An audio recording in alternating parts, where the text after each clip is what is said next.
Bonjour et bienvenue sur la visite de la Roya en 360 degrés. Donc si vous êtes sur YouTube ou sur une vidéo, vous pouvez regarder tout autour en cliquant comme ça, en vous déplaçant pour voir tout ce qu'il y a autour de nous. Et si vous avez des lunettes à réalité virtuelle, vous pouvez simplement regarder tout autour de vous. Donc moi c'est Laurie, je suis guide en Californie et dans tout l'Ouest américain, dans les parcs nationaux, etc. Et aussi dans la ville de San Diego, puisque je suis habitante de la ville de San Diego. Donc aujourd'hui je vais vous amener faire un petit tour de la ville de La Roya qui est intégrée à la ville de San Diego. On a un autre visiteur ici qui s'appelle Jean-Baptiste. Et donc c'est parti, on va commencer par aller sur ce petit chemin et descendre par ici pour longer l'océan.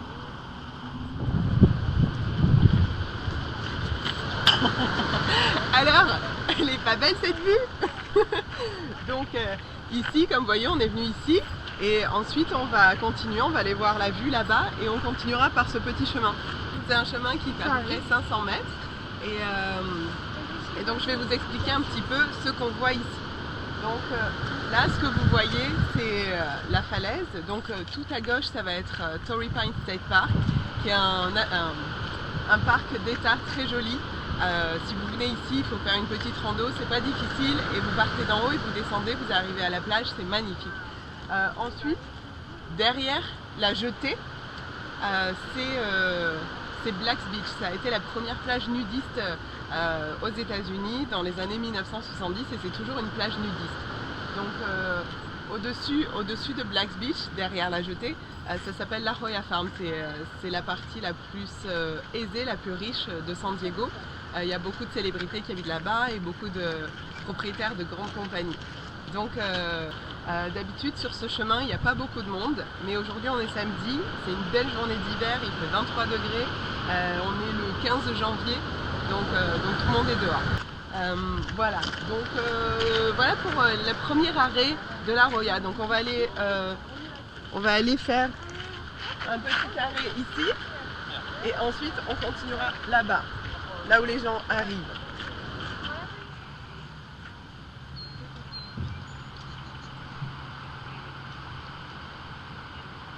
Alors, elle est pas belle cette vue? Donne-moi un petit sourire. Très bien.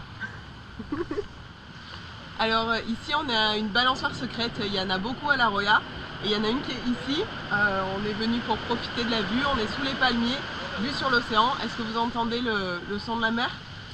Et donc en fait ce que vous voyez c'est La Roya Underwater Park, c'est un parc qui est protégé, un parc marin protégé, un peu comme les parcs nationaux. Donc en fait on n'a pas le droit par exemple de prendre des pierres, du sable, de pêcher, on ne peut pas abîmer la nature ici parce que c'est protégé. Ça fait qu'il y a beaucoup de vie marine, de poissons, d'otaries, de phoques, de requins léopards et on peut même faire du masque tuba avec les requins léopards parce qu'ils ne sont pas dangereux. On voit beaucoup de dauphins aussi, il y a beaucoup de surfeurs parce qu'il y a beaucoup de surf ici aussi, qui surfent avec les dauphins, avec les otaries, etc. Donc c'est vraiment un endroit précieux. Donc je vous laisse profiter de la vue.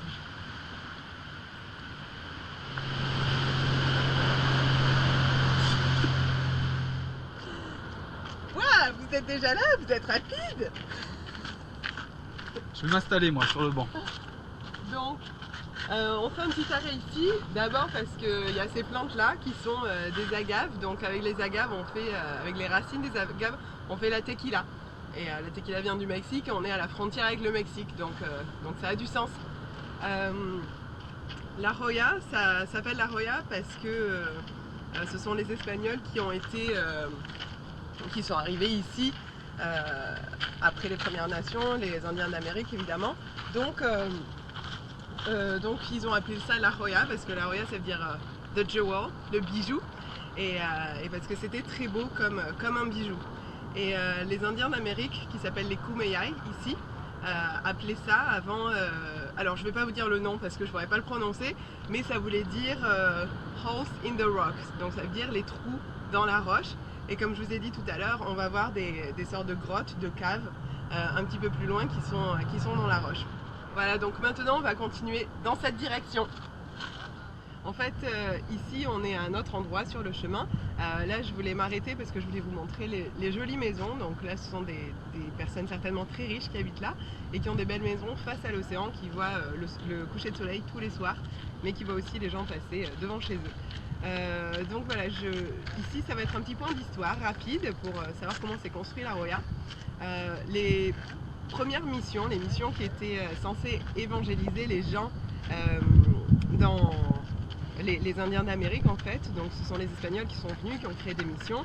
Ça s'est passé ici en 1769, ça a été la première mission. Et le territoire américain est devenu vraiment américain en 1848, après la guerre Mexique-États-Unis,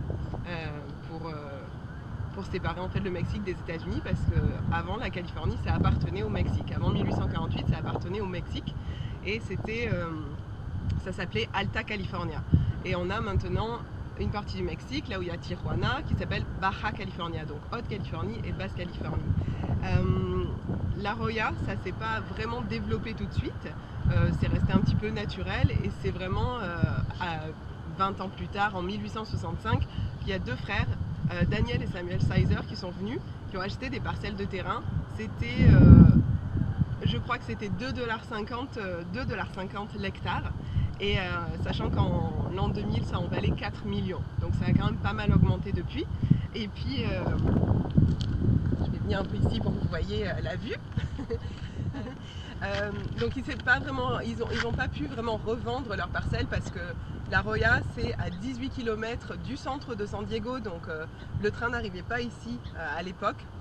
Ça fait qu'ils ne pouvaient pas vraiment revendre leurs parcelles de terrain. C'est encore 20 ans plus tard, en 1885, qu'un grand financier de New York qui s'appelle Frank Bodford, qui est venu et qui a racheté les parcelles de terrain à environ 10 $ l'hectare, ce qui est très peu.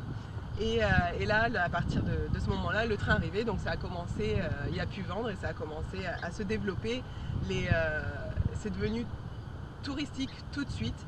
Il y a beaucoup de gens assez riches qui ont acheté et ça s'est développé, le côté touristique s'est énormément développé.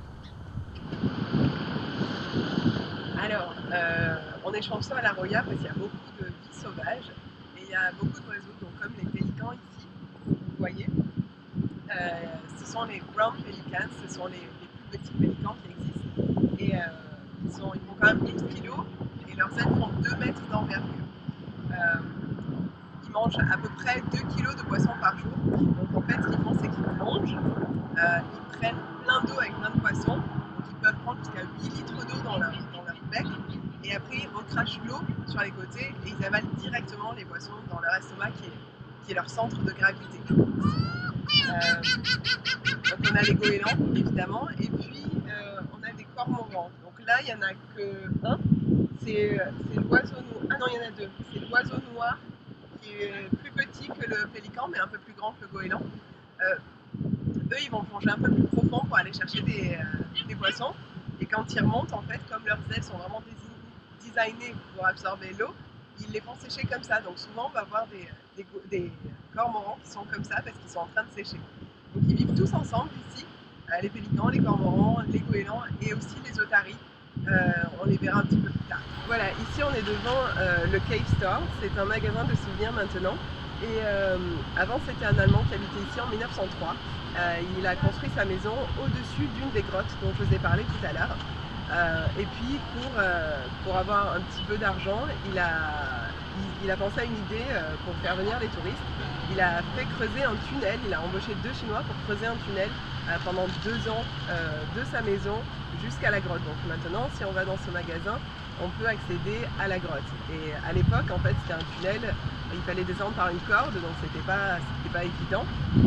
Et maintenant, il y a des marches, 147 marches, et on peut descendre, c'est toujours un peu glissant, mais c'est beaucoup plus sécuritaire. Donc on peut descendre et on arrive à la grotte. Donc je vais vous montrer une photo pour que vous puissiez voir à quoi ressemble la grotte et vous expliquer aussi son nom. Alors voilà, ça ressemble à ça. Quand vous descendez, vous voyez ça.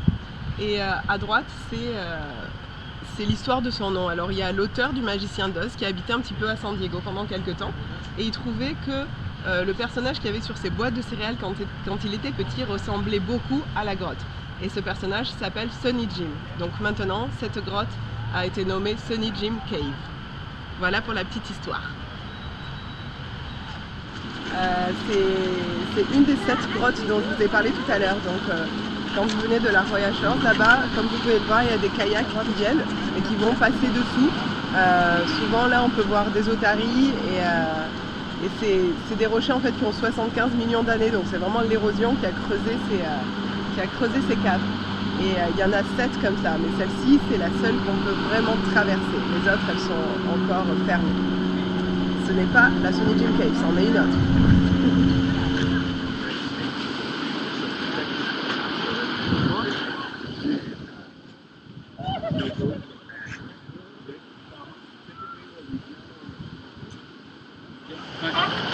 Bon, là, je vais vous laisser admirer un petit peu les otaries. Là, je suis derrière vous. Mais vous voyez, des otaries, il y en a partout, à votre gauche et à votre droite, devant vous dans la mer. Comment on reconnaît des otaries? Parce qu'ici, on a des otaries et des phoques, mais à cet endroit-là, c'est seulement des otaries. Donc en fait, on va les reconnaître. La différence, c'est que les otaries ont des petites oreilles, alors que les phoques ont des bouches qui se bouchent, donc ils vont dans la mer. Et les otaries, avec leurs nageoires, elles peuvent marcher un petit peu, alors que les phoques, eux, ils vont plus ramper ou sauter. Et leur rugissement est différent aussi. Les otaries aboient, alors que les phoques vont grogner un petit peu. Mais prenez le temps de regarder parce que c'est rigolo. Soit ils jouent, soit ils se reposent. Et ils sont toujours en train de se faire des câlins ou de se battre.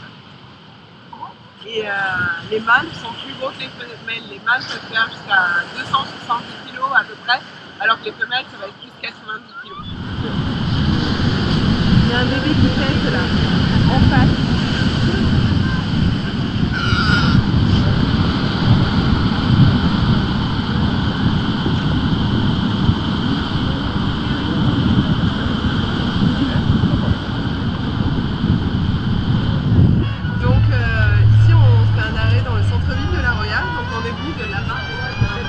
Là-bas, et là on fait un arrêt à Boboil qui est mon glacier préféré. Ils ont leur glace tous les matins avec des fruits frais du coin, donc c'est super délicieux. Et si vous venez faire un tour avec moi, il y a une glace qui est comprise dans le tour.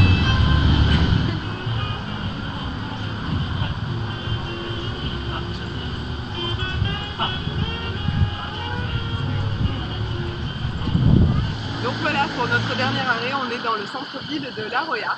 Alors, vous pouvez regarder un petit peu autour de vous.